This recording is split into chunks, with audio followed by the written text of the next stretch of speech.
Hello and welcome back to the 80/40 Factor. I am Nyna Gilpin, social media strategist and entrepreneur, and I am joined by the legendary Diane Gilman. You can only say that about older people. That's not true. They called Kobe legendary. No way. Today, I want to talk to you about something that's going around, which is they're calling it Instagram face. So I know we talk pretty often about Botox and fillers and all, Yeah, I'm going to go get my face paralyzed Saturday. This Saturday, I'm so excited. I saw my forehead move slightly. I was horrified. Like, no, that shouldn't be. I must go get that taken care of immediately. So, well, yay. You're not alone. A lot of people are definitely on that boat. Oh, yeah. But I feel like it's getting younger and younger, which I think is really scary. It always was. I have to tell you that in probably 3 major cities, New York City, LA, Hollywood, and Miami, my doctor was telling me she's got 17-year-olds, and she always has. Really? Their attitude as models or wanting to get into some form of visual media is if you start doing it when you're a teenager, you'll never get any lines to worry about because your face will never move and create wrinkles. Well, that makes sense to me. I didn't realize that people have been doing it for that long at that age. Oh, yeah. That's terrifying. Absolutely. But maybe it's just that it's becoming, I don't know if more people are talking about it or if it's becoming more mainstream because It's more mainstream. I'm seeing so many people. There's all this talk about longevity, but I see it all the time on TikTok, and I'm like fucking over it. I mean, I bought so many skincare longevity TikTok products that didn't do anything, that I don't jump for it anymore. But this guy comes on and he looks really wasted, like he spent a couple of weeks smoking crack 24 hours a day. Then they show a picture of him and he looks like he's about 14, and he says, if you just do this for a week, this is what you'll look like. Oh my God. So everybody is promising fountain of youth. Scary. It is scary. And Stupid. well, so they're calling it Instagram face because you know you have all of these filters on Instagram now Yeah, that you which can use. you don't let me have, which aggravates me endlessly. So people are going to their estheticians and going to their surgeons and saying, I want to look like the way I do in this filter. But one of the things that I've also been seeing is that like people are starting to all look the same now. Women are all kind of aiming for the same thing. So they're calling it Instagram face because they're all starting to have the same look, very sameness. That happened during the 70s too, and the 80s. Nothing is about content. It's not like, oh, I want to live 20 years longer or 40 years longer to be able to look younger. Really? There is only the most superficial reasons why. If superficially you look younger or better or prettier or more like somebody rich who doesn't have to do anything all day long except take care of themselves, your life is going to be so much better. Which obviously is false. And I don't know. I never tried it, so I can't tell you. And I think it also does play into where people must be mentally, where they feel like they have to look a certain way in order to fit in or in order to get more views or But I think you do.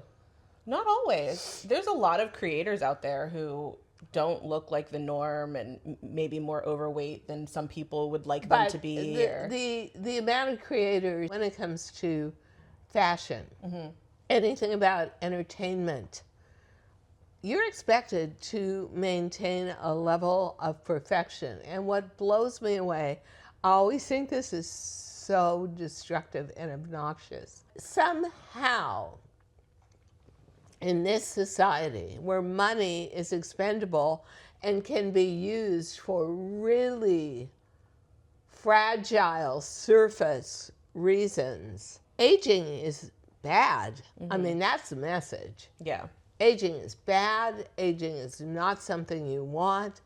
Aging is not going to get you where you want to go. It is really an uphill battle. But I've seen a lot of these things that are done where people get all these extra fillers and things that actually make them look older. I think it's doing the exact I'm not opposite. talking about the reality of going to a plastic surgeon or a dermatologist because they do fillers. You either have a vision of yourself that can tolerate some reality because the aging is reality, or you don't, and it's going to haunt you and drive you crazy forever. Yeah. I think for me, it's just, I never tried to be somebody that I'm not. So I've definitely been more so on the embrace. But who's to say you are or you aren't if you can get treatments that take it all away? Well, I think that these filters are definitely trying to make you someone you're not. You don't look for like that. sure. You know? Like we just did a Fashion Thursday. Part of it was about Kris Jenner turning 70. And a real picture of her with maybe a little filter. And the pictures from her 70th birthday bash. She doesn't even look like the same human being. But she looks 30 pounds slimmer, 40 years younger. There isn't even one touchstone where I can say, oh, that's really her. Yeah. I wonder how you feel when you look at yourself and you're that perfected, and then you look in the mirror and you've got to be deflated. But you know what? I don't live inside her brain, thank God. And she may be so used to it and see it so much as an aid to earning more money for the family fortune that it just becomes a crutch to lean on. Yeah, for sure. I mean, that's part of the reason why I stopped wearing wigs. I used to wear wigs all the time. And I just didn't like how I felt when I took them off. And I was like, I've got to stop. I don't like how drastically I feel about myself in different ways. So that's when I was like, I'm just going to get rid of them. I don't recommend getting old then, because the real truth is I look really different without makeup than I look with makeup. And even at 80 years old, I still cannot totally accept myself without makeup. Great without makeup. Come on, you guys, just go further down on YouTube. You could definitely see videos of her without makeup. She looks great. My skin looks good, and we're going to do a podcast shortly on top-selling products. I must say, there are some great products out there that give you the glow overnight, just miracle products. You know, I even wonder for myself, what is the gap between doing all my makeup and giving myself eyebrows and giving myself false eyelashes and getting the blow dry and this and that, all the components that go into the image I would like to create for myself in this decade, as opposed to if I didn't have all those beauty aids. I don't know, but I don't want to know. Yeah, I think it's a delicate balance for me. I'm just about, enhancing things when it comes to makeup and whatever. But me too. But it's not about like changing what I look like completely. Well, for instance, it is a huge difference because what didn't grow back after breast cancer and chemotherapy were my eyelashes, which have to have a lot of help, and my eyebrows, which are pure white. So the difference between not having eyebrows and being able to pencil in an eyebrow that shapes your whole ocular area is huge. And the same thing for hair. I always depended on my hair and the volume of it my whole life. When I didn't have any, it was beyond traumatic. When it came back very different, very curly, and took a couple of years to really get to a length that I felt was dependable in terms of visual. Although I loved your short, like Annie Lennox hair as well. Oh, I love the Annie Lennox hair, but it had to grow. Yeah, it had to grow. This is definitely more you. But I did love that face. Love that too. That Me was a good face. I think having all of those aids taken away during cancer and then slowly getting some back but not others, that's been a real learning curve. But I can't say I didn't enjoy it. I actually have enjoyed it and learning how to do my own makeup and what to emphasize and what not. I wish sometimes that I had a crew that said, oh, Diane, let's take the pressure off of you. Let's put on these filters and please. I wouldn't let you preach pro-aging and use fake filters. Sorry, I'm just not letting you do it. So. Yeah, I do feel that we're going to get to a point where entertainment is going to become a lot of AI. There's when you take a look at, and pardon me, we did do a podcast on it, All's Fair with Kim Kardashian as a star. Would it have been better acted if they just took the essence of Kim K and made absolutely an AI star? I mean, she looks so AI because she's so manufactured. I honestly think it would have been a better series. Mm-hmm. Better acted. I mean, I agree. I watched that first episode. I know you didn't even get through it. I got through 8 minutes. It was pretty torturous the entire time. I won't lie. It was. I feel like it actually got worse, which is what made me keep watching it, because I was like, I got to see how bad this gets. But it was never so bad that it was good. No. Like one of my favorite movies ever, because I am really the appreciator of grade B minus horror movies, is Alligator People, where they dress somebody up in an alligator suit with an alligator head, and he's running around being a mad scientist and blowing things up. It's not that I don't like bad entertainment, but it has to be so bad that it's hilarious. And this was so bad. And then on top of it all, what should have been, honestly, knowing that there was, for the star of the series, All's Fair, no real talent going on there or content, there should have been a backup wardrobe that was killer. And it was just slutty. That's all it was. It was stupid. Yeah. And if you've ever been in a lawsuit or been in a courtroom and had to depend on a jury or what, and I've had 2 major lawsuits in my life, both of which I was stupid enough to start. That is not what female lawyers are about. Such a huge misunderstanding of what females are about. Mm-hmm. I mean, the Kim K thing is, do you always have to keep pushing your sexuality? Mm-hmm. Is that all you've got?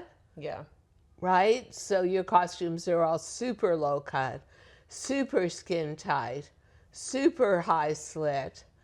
Or are you an incredibly talented actress like Glenn Close? What is she doing? Starring in All's Fair. But you're not really counting anymore. You're just there for your name is gravitas because you're 78. Mm-hmm. But, you know, even for me, when I found out she was starring in it and I was going to do a podcast, I went back and watched Dangerous Liaison, which was 1988. Yeah. And what she looked like and how they did her makeup and for that, as opposed to now. And they've got her under a zillion filters. It's a filtered world, and I don't think anybody appreciates a sense of reality about their celebrities. You just want them to be perfect. I disagree. Really. Yeah. I think there's a lot of people who really embrace people who are just naturally themselves. Where are they?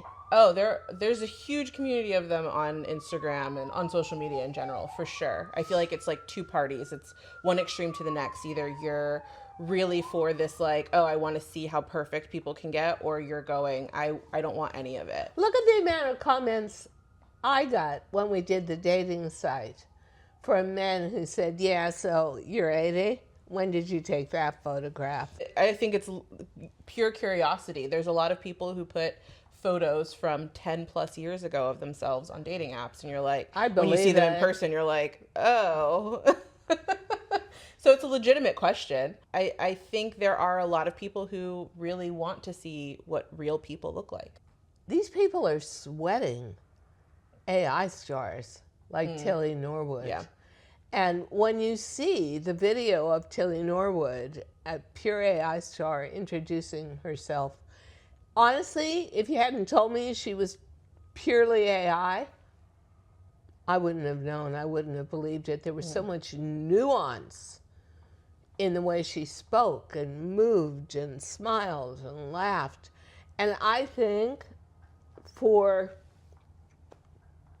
an ensemble group like All's Fair, you could have just used AI. You could have just taken the essence of who each of these women were, and the whole thing could be a fantasy, because frankly, the idea of these women being female lawyers, highest paid divorce lawyers, is fantasy. But On the stupidest level. honestly, if it was AI stars, it would have been a dud. I mean, let's be honest, because the scripting is terrible. The premise of each story is But here's terrible. the point. Maybe the scripting didn't need to be that terrible. The scripting, the whole quality of the production was brought down to the level of acting that could be executed by the star, Kim K. Right. Ask me on a beauty level about all the things that drive me crazy about the cosmetic industry, as all of us, you and I, are growing older. And one basic point I will tell you is, if you have made the decision to have natural gray hair or white hair like me, you can't find an eyebrow pencil in the right color. Oh, it's so weird. You go out into the market and there's like warm blondes and beiges, but that doesn't look right with salt and pepper. Until you get to Prime Prometics, which is literally the only eyebrow pencil on the market that comes in a gorgeous shade of medium gray. It looks natural. It is a very thin pencil, so you can actually feather in the lines. Very easy to work with and stays on for hours and hours. So if you want to bring your look closer together where everything melds, and you want a more authentic look in your makeup, because it's so weird to put on your makeup and then have to put on a different color than your hair for your eyebrows. No, you do not have to suffer that way anymore. Prime Prometics, their gray eyebrow pencil, is superb and truly in an entire cosmetic market. It stands head and shoulders above the rest and is truly unique and tailored to us older girls. Thank you, Prime Prometics. And of course, go to primeprometics.com, type in our code, and get a discount. You are going to love this product. It is truly tailored for us older girls, and I am so grateful to have it in my life and my beauty kit. Surely you could have elevated it a lot if you were just doing AI. But I think that it would not have been as popular. Well, no, it wouldn't have, because you had the eyeballs from all of social media. But where do you think, because it's going to happen, the line is going to cross, where a star like Kim K, where everybody wants to lead her lifestyle, but she's 45 going on 46. Where is the line going to cross where they'll be able to use her name and the power of the number of eyeballs she has, but it won't be her on the screen anymore. It'll be a perfected AI version of her. And would I be able to tell the difference? Not really. They'll make sure. Not really. Yeah. They'll pay her, but they'll also be likeness, paying whoever the talent is that interprets her. And then going into the future, just like her mother, Kris Jenner, there'll be a whole totally AI perfected view of her that never really ages. I completely agree with you. Oh, However, yeah. I'm not saying it's right. no, But I am saying gonna it's going to happen, or it's happening right now. But I think that it's not going to be as popular because it won't actually be her. I do think that you're going to see that. If it is her likeliness that's being used to create the perfect actress, I don't think people are going to be nearly as interested as if it was actually her. I think they're going to go, it's the AI version. I think there's so many unknowns when it comes to AI, really. Okay, well, I want to know, comments below, would you want to see the filtered version of Diane's face, or do you want her to stay natural? Let's see. Let's just see what everybody else has to say. Okay. Anyway, I hope you've enjoyed this episode, and we will see you in the next one.